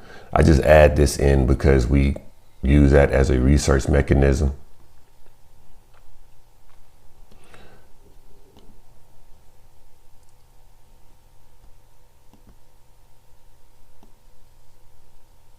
Boom. Boom. So yeah, the stock price is not something you have to have in your reports. I use stock price because, again, that's part of my research, and I just want to use information I'm showing you what we're using that we research. So don't let that throw you off. These cards could be pretty much anything else dealing with this data, but we have chosen to use stock price in this particular case. Now we're going to do some formatting here, some real quick formatting. We're going to try to get our color scheme as close as we can to this Ford logo bluish color, and then we're going to try to use some related colors for our donut chart and for our tree map. So what we're going to do here is we're going to come over to visualization,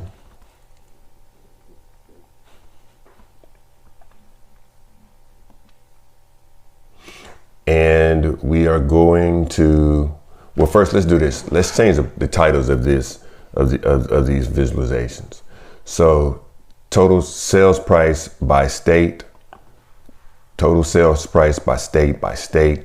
We're just going to call that sales by state.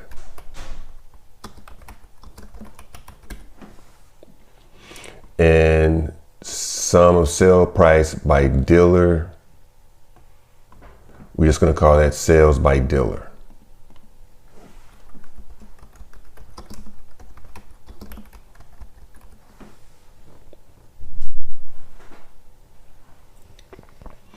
And we have sum of sales price by model year. We're just going to call that sale by model year.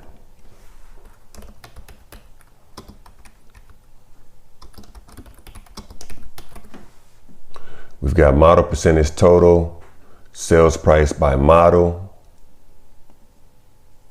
model percentage total, sales price by model, model percent of total,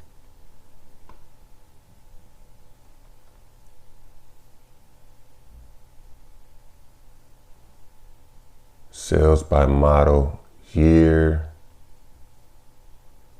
We're going to call this model, we're going to call this sales by model. So one is sales by year, sales by model year, and then we got sales by model, the actual model being Explorer, Mustang Mach-E, Mustang Bronco, that deal. And then sales by model years like 2021, 2022, 2023. So we're going to call this sales by model. And we are going to call this one total sales by sales rep. We're going to call this sales by sales rep.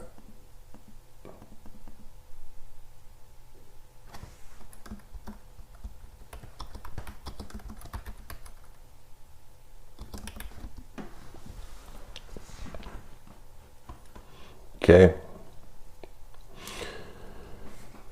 Now we are going to try to format this background. If we've selected a visual, we want to deselect the visual. We want all the visuals to be back to normal. So we're going to double click on the visual. They're all back to normal, back to default. Now we're going to go to the page. We're going to go to page information. No, not page information. Let's see. Background. And I've done some research trying to find a color scheme with color that's why is my cursor not moving? There we go. I found a default color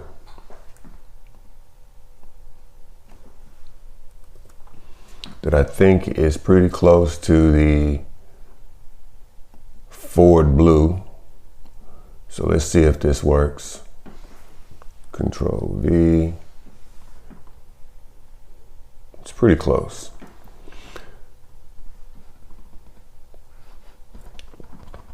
Now we can get a real good feel, given that we've got white backgrounds, as to how close we really did get to our visualizations being the same size or same height.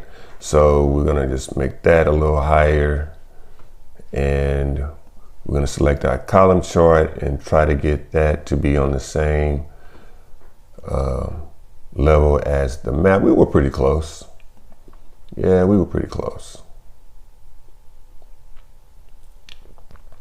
It's not really going to matter in a minute once we change the colors of the backgrounds. As you will see, we're going to come to the map visual. We're going to format.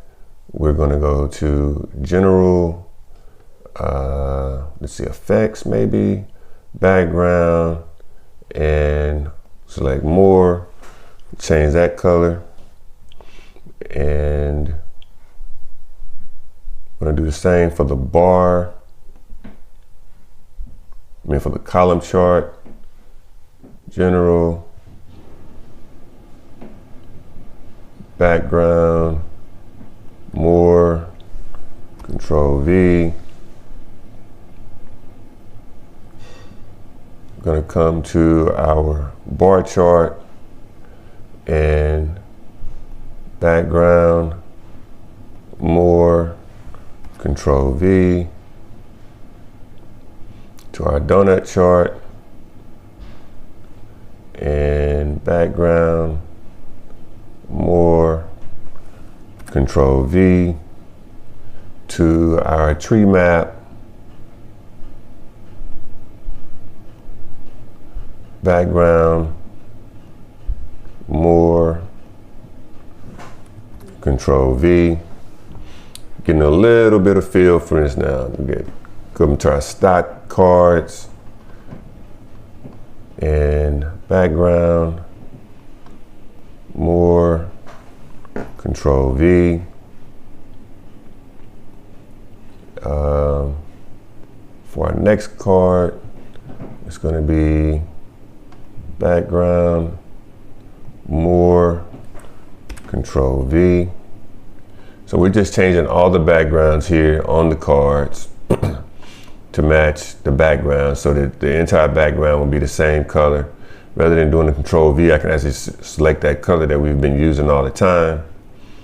And it's there. I'm gonna come to the slicer, to the calendar slider, make the changes there as well. Of course, we really can't see, or really not able to see these values that well. So we're going to change the value colors, visual, value, rather than black, we're going to make it white.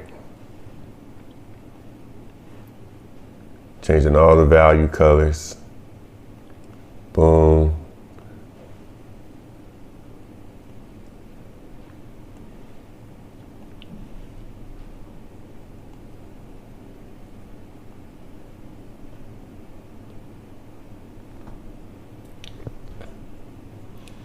And let's change the title colors as well.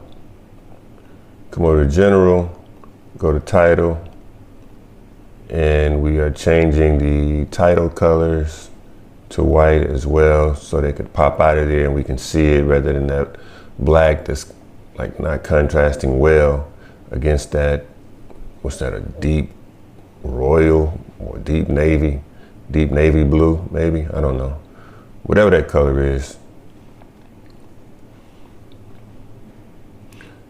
So you see now we're just into the formatting phase. Now we found the visuals we want to use.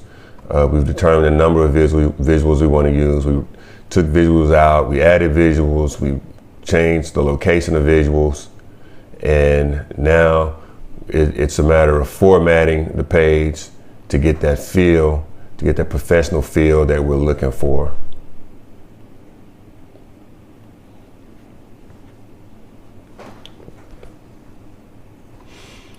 Let's see here, so now we've got the titles. Now the content, the values within the X and Y axes, we want to change that as well to white, because it's pretty hard to see that as well. I don't necessarily know where those colors are, so what I'm going to do is I'm going to go to the ellipses, and I am going to expand to see all colors. And when I see a color such as, that's not one that's being used, the visual border, I don't want that border to be black. I want that border to be that same, but we didn't show the border, so we don't have to worry about seeing the border. Let's see. Background, icon.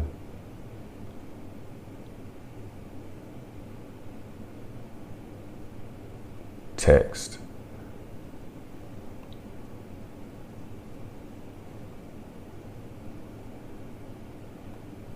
Value colors. Not necessarily seeing.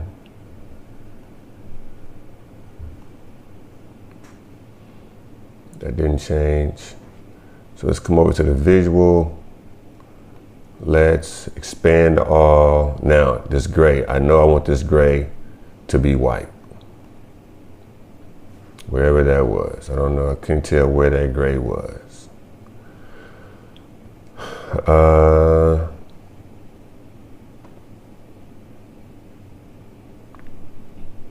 We still got a lot of gray colors. Not seeing it very well using, there we go.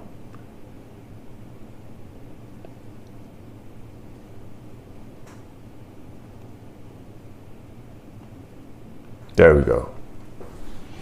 And we've got one other, that's a black.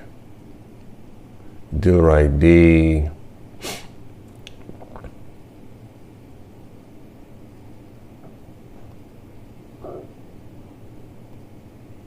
Okay, so with the column chart, all of our values are white when it comes to the text. We want to do the same thing with our bar chart.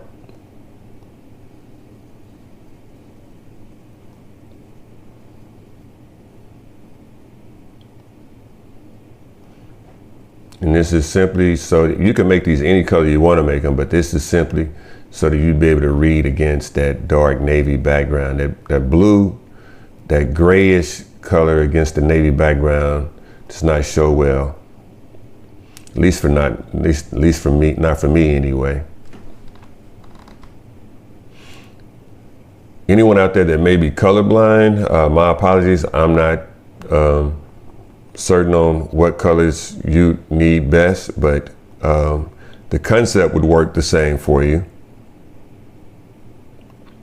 I have created reports before that needed to be coordinated because of colorblind. And I may be colorblind, I don't know.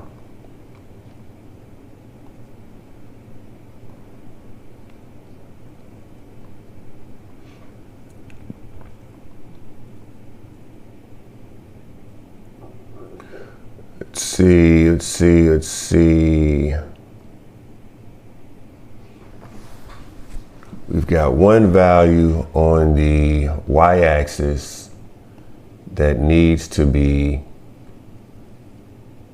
white, and trying to see where that color is. Could this be it? I don't think so, because that's off. Let's go over to general. No, it's not going to be in general. It's going to be in the visual. May have to come back to it so we don't spend so much time on it. Sometimes we go away from, sometimes when you go away from a visual or a page for a while and come back, it'll pop out to you. We'll go down one more time, and then we'll come back. It's not popping out at me right now. Border. This is bothering me.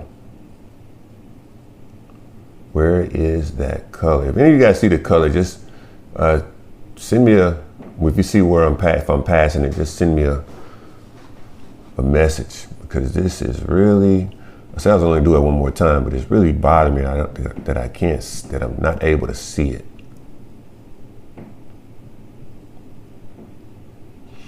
Let's go over to general and see what happens here.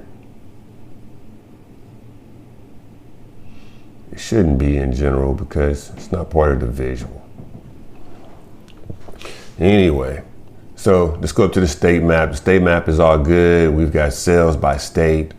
The column chart, sales by dealer, it is good. Let's go down to the donut chart. Come over to visual, and values we're going to change. That becomes white.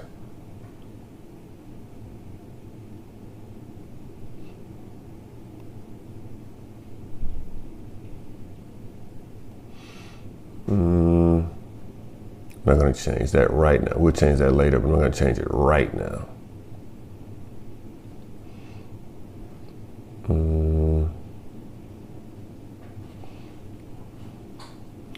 Let's see, that's going to be the legend. So let me pull this over to mine real quick so I can see on a bigger screen where that legend is.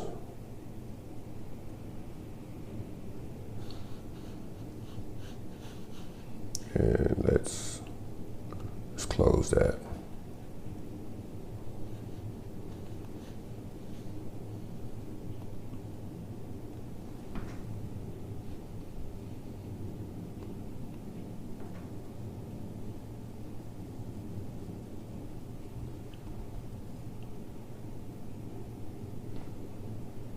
Let's close that. Let's close all that extra stuff. Okay. Let's see if I can find it real quick, then I'll bring it back over. I'm not going to make the changes before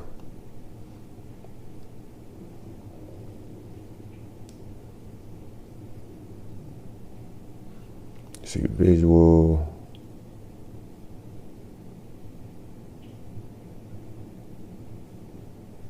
Oh, it's going to be in legend.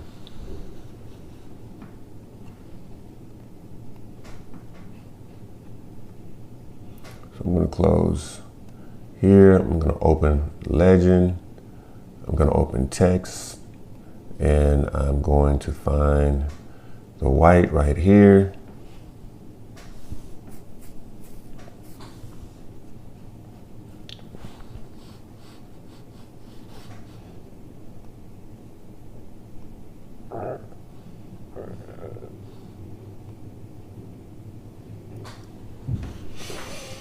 Alrighty, now we're getting somewhere. Now we are getting somewhere. But where are we getting? That's a good question, but we're getting somewhere. And what I'm going to do next is I've got some colors that I want to coordinate with the colors of the logo, which is this deep blue. Not exactly sure if it is the exact color of the logo, but I am going to change the colors of the slicers so that they're not just like rainbow colors. So I'm gonna go more, Control V. So I've just got several colors that I'm gonna change in the slicers.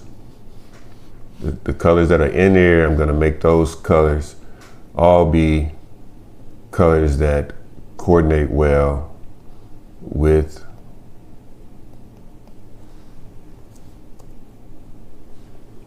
the logo. And I don't think that first one changed.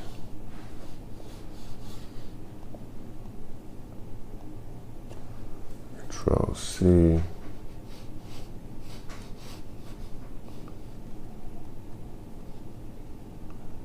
See here, more options. Yeah, there we go. I'll probably change that one because that's too close to our color. Yeah. That blended in so well with the logo. I mean, it coordinated so well with the logo that it blended straight in. It was transparent. Don't necessarily want that because that makes like there's a gap in the donut.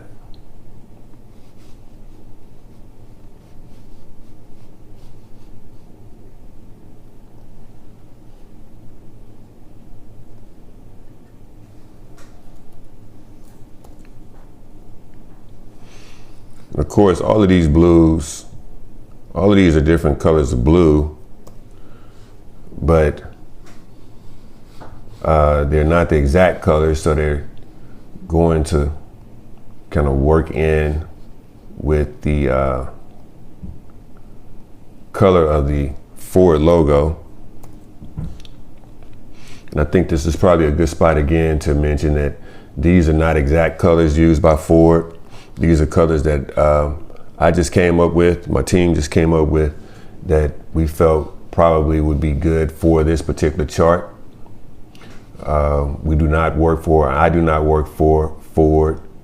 I am not a consultant of Ford. I do not own stock in Ford. I don't think I do own some stock, but I'm not sure if I don't think I own any Ford stock. Not sure if any of the funds that I'm involved in are Ford funds or have Ford stock in the funds.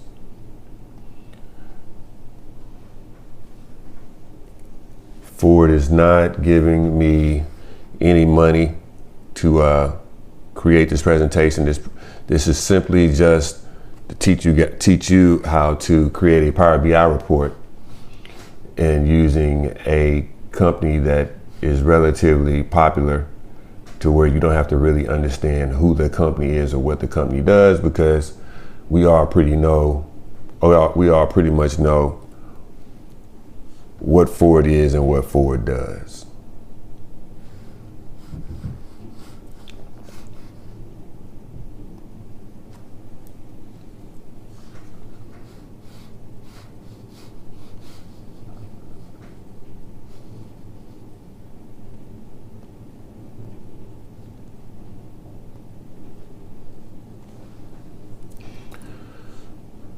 And that rounds out the donut chart.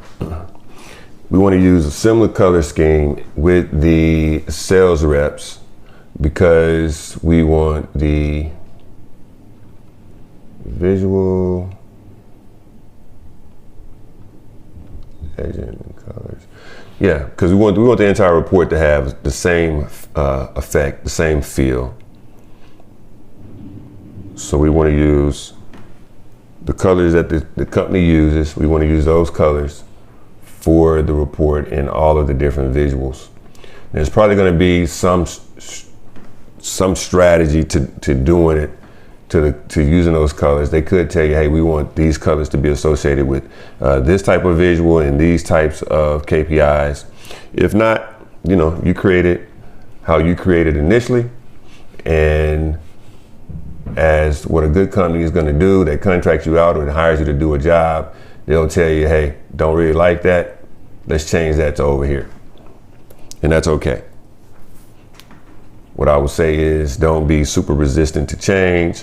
I don't like that color being so close to the color that's adjacent to it, so I'm going to change it to another color. I'm going to call it, let's see. Let's go a little deeper. Yeah, call it that.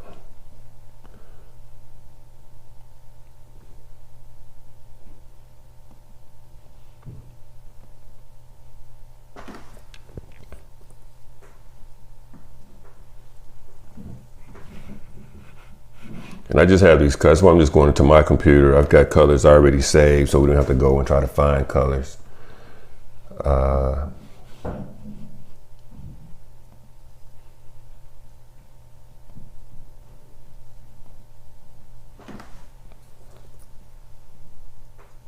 That color's a little too close, so I'm going to change that as well. Make it a little bit deeper. Yeah.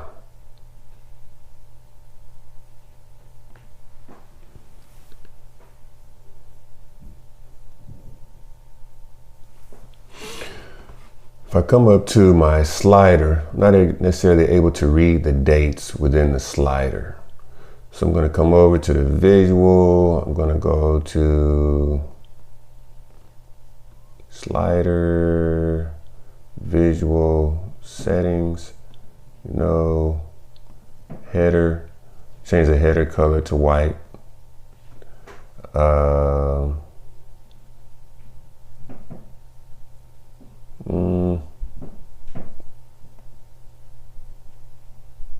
Let's see if we change these colors to white, so the slider's white.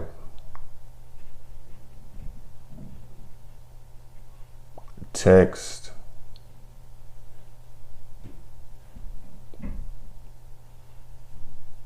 Let's see. Slider settings. Text. Let's say border. Let me bring this back over to my page here so I can see.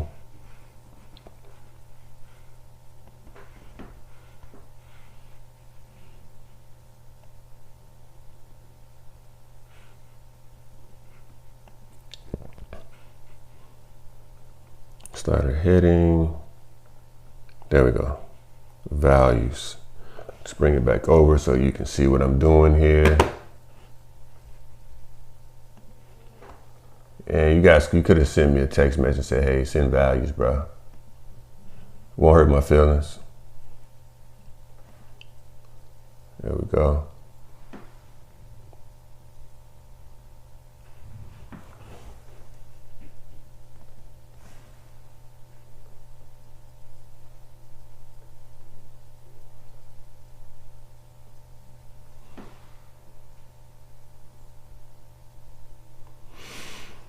Okay.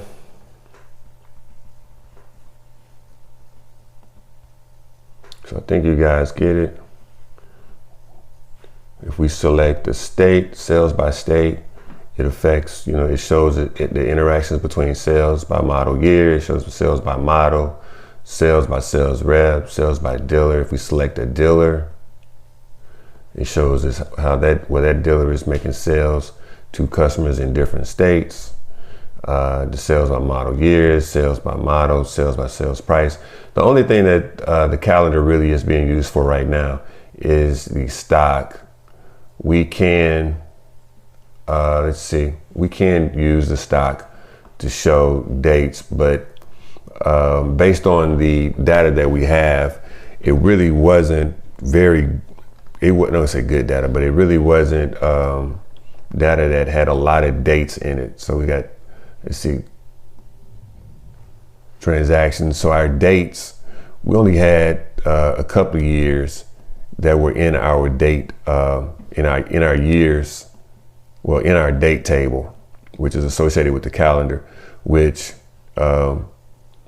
then doesn't give us a whole lot of information. So what I wanted to do was show you show you a lot of things we can do within this report, because we didn't have a lot of date information. So the only thing given that we were using the stock information, I wanted to show you the dates, using how to use dates within the report. So that pretty much wraps up what we are looking at here, creating a Power BI report using a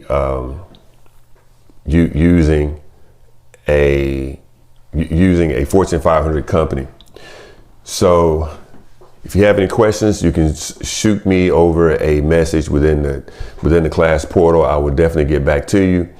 If you got any suggestions, please let me know as well. I mean, I definitely like to take suggestions. A lot of the things that we have transitioned to is because of some of the questions and some of the suggestions that you have made here as of recently.